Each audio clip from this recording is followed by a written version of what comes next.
Maserati is an Italian luxury and sports car brand that doesn't have the recognition that big names like BMW, Mercedes, Porsche, or even Ferrari have. But it could become the crown jewel of one of the world's largest automakers. Maserati has a long history, a strong racing legacy, and once had a well-known crosstown rivalry with Ferrari, a company that later became a key partner.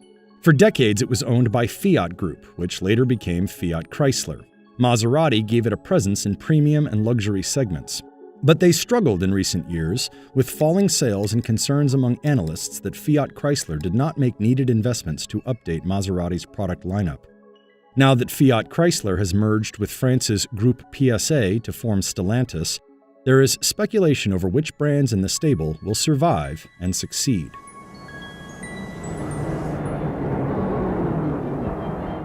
Maserati was founded by three of the six Maserati brothers, Alfieri, Ettore, and Ernesto, in 1914 in Bologna, Italy. The three other brothers, Carlo, Bindo, and Mario, also played roles. Carlo was an automotive engineer who made advancements that served Maserati after his untimely death in 1910. Bindo joined the company after it was founded. Mario, an artist, designed the Trident logo that is still used today. Maserati's early cars were designed primarily for racing, and the Maserati brothers often drove their own cars in the events. The cars had some success in their early years. Maserati was the first Italian manufacturer to win the Indianapolis 500 in 1939 with the 8CTF. It won the race again the following year. By the time World War II broke out, Maserati had moved from Bologna to its current home, the city of Modena. As the war intensified, the company suspended car production to make spark plugs and other supplies for Italy's war effort. Maserati's first true road-going car came out in 1946, the A6. A for Alfieri and 6 for the engine's number of cylinders. Formula One began in the 1950s, and Maserati was an early contender and later developed a deep rivalry with Ferrari. Maserati would give the world several legendary vehicles throughout the next several decades. There was the Sia de Persia, or Shah of Persia, which was tailored specifically to the tastes of the Persian Shah. The Quattroporte in 1963, which was at the time the fastest sedan in the world, and starting in 1981, the Biturbo, which became one of the brand's most produced vehicles of all time. They have this incredible history, but then somewhere in the 1960s, early 70s, Maserati started to fade. They never went away entirely, but a lot of other brands started to overtake them in a lot of ways. Maserati became part of the Fiat Group in 1993, which made it a stablemate of its longtime rival, Ferrari. The president and CEO of Ferrari took over managing Maserati, and the two began a deep partnership. Ferrari began producing engines for Maserati, beginning with the Maserati Spider. Maserati returned to the US with the Spider in 2001 after a 12-year absence. A new Quattroporte released in 2003 became the official state car of the Italian president. In 2004, the company also began an impressive string of racing victories thanks to its MC12. The car racked up 14 FIA GT titles and 19 victories between 2004 and 2010. Coming out of the recession sparked by the financial crisis of 2008 and 2009, Maserati started to look like a powerhouse. The company doubled global sales from 2013 to 2014, selling nearly 33,000 cars worldwide. That is a roughly five-fold increase over 2012. Sales also tripled in North America, its biggest market, and rose considerably in China, its second biggest.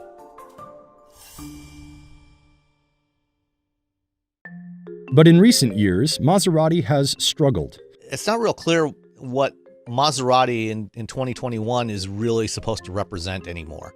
Maserati had a loss of 199 million euros in 2019. About 26,000 units sold at retail in 2019, a decline of 26% over the previous year due to reductions in the US, China, and other markets, and partially due to lower overall industry sales in the segments where Maserati competes. In 2019, about 31% of sales were in the US, 24% in China, and 17% in the top 4 European markets, the UK, Switzerland, Germany, and Italy. Another 5% went to Japan, and the other 23% in other markets. Shipments went from 35,000 in 2018 to 19,000 in 2019, due primarily to lower sales and dealer stock reductions. One challenge executives have pointed to in the past is visibility. Consumers in the market for high-end luxury cars are often not even considering Maserati. unless you're an enthusiast or you've had one in the past, it probably isn't going to be top of mind. Even if you have that 100K to spend, you're going to look at other vehicles. You're going to cross shop against it. Really, it's like, unless you prefer the styling of Maserati and you must have an Italian brand, there's no one thing that it's going to excel at better than its competitors. There were also some decisions at Fiat Chrysler that executives said contributed to some of Maserati's challenges over the years. One was combining the brand with Alfa Romeo in the FCA organization in 2016, when FCA put Reed Bigland in charge of both units. Executives said combining the two led the company to mistakenly reduce the focus on the Maserati name and treat it as more of a mass-market brand, rather than an exclusive high-end one. There have been complaints that Maseratis have shared too many parts with cheaper vehicles from the Fiat Chrysler portfolio and don't have the same luxury feel that their competitors do. Sharing parts is something all automakers do across their lines, and it can bring many benefits, reducing costs and keeping vehicle prices down, while giving mass-market customers a taste of technologies previously only available on pricier vehicles. Maserati sources its engines from Ferrari, which has added to the brand's prestige. But that relationship is ending. You were getting some of the old motor. You were getting some of these trickle-down parts. That was seen as a positive. But when you're telling me, hey, this shares, the same air vent from a Fiat 500 or whatever, it's always going to be seen as a negative. So it only works in one way when it comes to brand reputation. Trickle down, fantastic. Trickling up, not so much. Sharing parts has to be done carefully, and some reviewers have said that the cheaper bits, especially on the interiors, seem to be more noticeable on Maseratis than in premium vehicles from other large automakers. If people found out how much part sharing actually happens in the industry, it would shock them. I think one of my favorite examples is my old 300ZX from the 90s had the same headlights as the Lamborghini Diablo. It's one of those things where people talk about air vents. You can look at air vents on cars and look up and down the price range and see that they'll share a part. But this is nothing new in the industry, but it's always something that's seen as a knock. There have also been some quality issues. For example, the 2017 Ghibli was recalled 5 times by the National Highway Traffic Safety Administration.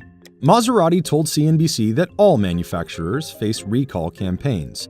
The brand said its future is bright and highlighted its recent and upcoming vehicle launches.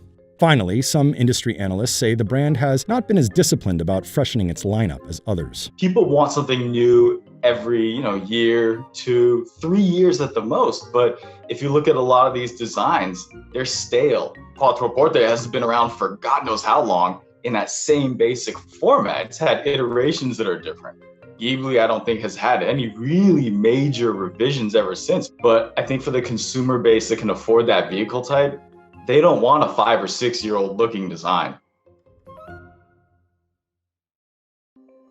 In 2018, when Mike Manley took over for late former FCA CEO Sergio Marchionne, he split Maserati off from Alfa Romeo, and the company began taking steps to address some of its issues. At the time, the company said it planned to introduce 6 new models by 2022 and double its global sales. Back in 2018, the last time Fiat Chrysler had one of their capital markets days where they laid out a 5-year plan for the company, and this was before the PSA merger. They talked about Maserati at some length, and they talked about adding these new products to, these new vehicles to the Maserati lineup. That's great, to talk about that, but, okay, it's 2021 now, and none of that has appeared yet. We haven't seen any of those products. The MC20 is the first thing we've seen since that time 3 years ago. Maserati's parent Fiat Chrysler completed its merger with the French automaker PSA in January 2021. Despite its rough year in 2019 and its troubles during the coronavirus pandemic in 2020, Stellantis executives have said they think Maserati could become a crown jewel of the new company. If this is true, it bodes well for Maserati. Neither Fiat Chrysler nor PSA Group had much exposure in high-end luxury. To be sure, higher-end brands can be quite successful for companies if they have the right products. Porsche, Audi, Lamborghini, and Bentley are all high-end brands within the larger Volkswagen portfolio and have been largely successful in recent years. Their association with a bigger automaker that also makes very cheap cars and shares parts among its vehicles has not seemed to tarnish their images. Maserati will have to compete with brands like Porsche, Audi, BMW, and Mercedes-Benz. Porsche, which was once a relatively small sports car maker before it began making SUVs like the Cayenne and Macan, sold 57,294 units in 2020 just in the US. That outpaces sales of all Maserati models combined. Maserati unveiled the MC20 mid-engine sports car in September 2020. The vehicle is said to be the brand's first true supercar in decades. The MC20 is meant to signal a new era for Maserati, a return to the brand's heritage in racing, luxury, and Italian style. Executives say technology now exclusive to the MC20 will trickle down into its other models. In 2021, Maserati is scheduled to release the Grecale, a smaller crossover. There is also expected to be a hybrid version of Maserati's Levante SUV. In 2022, a full product offensive is expected to kick off with several new models, including electric ones. These are new products for a brand with a lot of history, heritage, and prestige that its massive new parent Stellantis sees a great deal of potential value in during a fiercely competitive and very uncertain new world for cars.